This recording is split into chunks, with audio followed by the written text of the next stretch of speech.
I want to invite you to download our free app and find out for yourself why personal trainers are loving it. You can download it at the App Store or on Google Play. There are 365 workouts on this app, so that's one workout for every day of the year.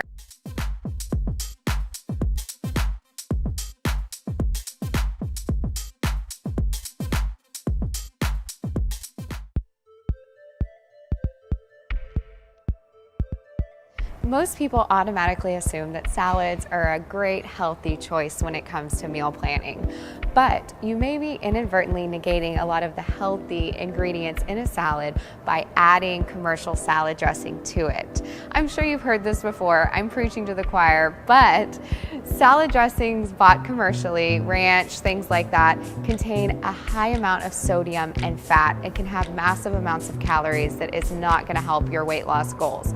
So a great alternative is to make homemade salad dressings. All you need is olive oil, lemon, vinaigrette, herbs and spices, things like that. And you can make it in a controlled environment where you really know what's going into the dressing and you can control your calorie intake that way. So don't be fooled by commercial salad dressings. They can really ruin a salad for your weight loss goals.